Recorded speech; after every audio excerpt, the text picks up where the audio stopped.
Hi, Pastor Kip here. You know, one of the most interesting and engaging personalities in modern Christianity is a man named C.S. Lewis. C.S. Lewis is without a doubt one of the most important Christian apologists in modern times. His books are still read, particularly books like The Lion, the Witch, and the Wardrobe, and Mere Christianity. He has defended the Christian faith from an intellectual point of view, speaking about his deep devotion and his desire to follow Christ and to acknowledge the reality of God. I've encountered many people in the years of my ministry who struggled intellectually with faith, and it was C.S. Lewis that was able to open their mind to think in different ways. I think this is true because he was such an intelligent and considered to be such an academic authority before becoming a Christian. That's right, before. In his early days, Lewis was an atheist. From the time that he was a small boy, his mother had passed away and his father struggled to raise him. And in that particular English culture, he sent his son off to boarding school. And he was supposed to be at a Christian boarding school, but the schoolmaster was very abusive, secretly so. And when boys like Lewis would tell about the abuse they endured, it was kind of dismissed out of hand. It was a different day and a different time. And because of the abuse Lewis suffered as a boy, he said to himself, if this is what being a Christian is about, or if this is what it means to believe in God, I want no part of it. Lewis would practice his atheism and materialism for a long time. He would go on to earn many degrees, and as a man, a grown man, he would teach medieval and Renaissance literature at Oxford University, and also later at Cambridge University at Magdalen College. It was while he was teaching in the academic world, and really religion wasn't even on his radar screen, as we say, he developed a friendship with another colleague, a man by the name of J.R.R. Tolkien. Tolkien is as widely known, if not more so, than Lewis in literary circles. He's the author of the famous The Lord of the Rings and the book called The Hobbit. Tolkien, while a developer of fantasy material, as we now call it, was also a man of deep faith, deep Christian faith.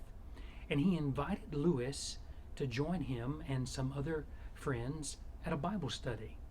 Lewis couldn't believe that Tolkien was a believer in God, was a practicing Christian. This kind of rocked his world because at that point in Lewis's life, he thought religion was a crutch, and the intellectual and the smart and the intelligent didn't need religion. But Tolkien shattered all of those stereotypes. At first, Lewis was hesitant.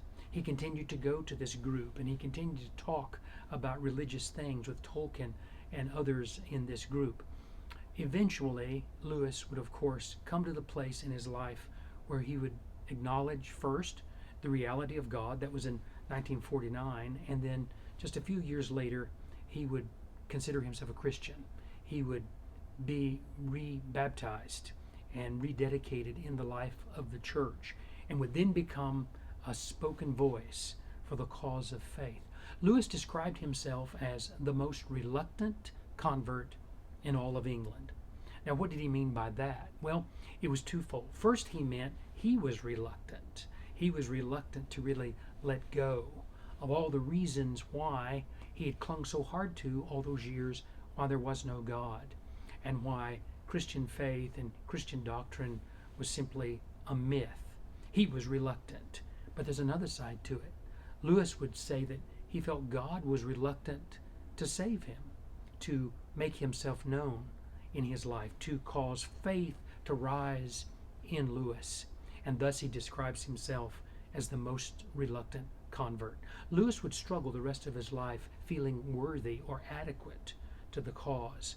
And he would never really embrace all the accolades that were given to him. Even to this day, I think he would probably still be embarrassed and would kind of dismiss that. He continued to see himself as a professor of literature, not a theologian or a scholar, but indeed he would become a very strong voice about faith, a reluctant disciple, reluctant to really trust God, but also thinking God was reluctant in some way to restore, to redeem, and to renew his life. I raise that issue because this coming Sunday, I will share the second message in the series I began this past Sunday called The Dirty Dozen, in search of the 12 apostles. This past Sunday, I began with the apostle Andrew. And one of the reasons I began with him is because, according to the New Testament gospel accounts, Andrew was the first to follow Jesus. He would leave following John the Baptist, and upon hearing that Jesus was the Messiah, he would follow him. He would also go get his brother, Simon Peter, and tell him, "We have found the Messiah. Come, and we want you to meet him." We come this Sunday to one of the most reluctant apostles, if you will, a man named Matthew. I say that because Matthew would not fill the list or the bill of what we would choose as an apostle. And Jesus received much criticism because he chose Matthew. Matthew has something to say to us in our living of our faith in these days. Even though chosen almost 2,000 years ago, still his legacy can challenge us when we kind of pull back sometimes from really letting ourselves go and trusting God. Or maybe we feel that God would be reluctant to really save us, to redeem us, to be at work in our lives. Matthew was probably on the outskirts, on the fringes of society when Jesus chose him. And he was always linked with tax collectors and sinners. And yet Jesus chose him as an apostle. One of the challenges the apostles give to each of us is that as we learn about their life and we learn about how they died, a martyr's death, and how they faithfully carried on the message of the good news of the gospel of Jesus Christ, they're like mirrors where we can see our own selves. And in Matthew, we can see our own reluctance. And yet, just like C.S. Lewis, God reaches into that void and draws out the power of faith. He wants to do that in your life. He wants to do that in my life. And this Sunday, as we take a little closer look at the apostle known as Matthew and the gospel in the New Testament that bears his name, my hope is that we will begin to see that all that God did through his providential work in the life of C.S. Lewis, and all that God did in the providential work through Jesus Christ in the life of Matthew the apostle, so he wants to do in your life and mine. Bring a friend and a family member. Join me for worship at 11 o'clock this coming Sunday in the sanctuary as we continue our odyssey with the Dirty Dozen. I look forward to seeing you there. God bless you.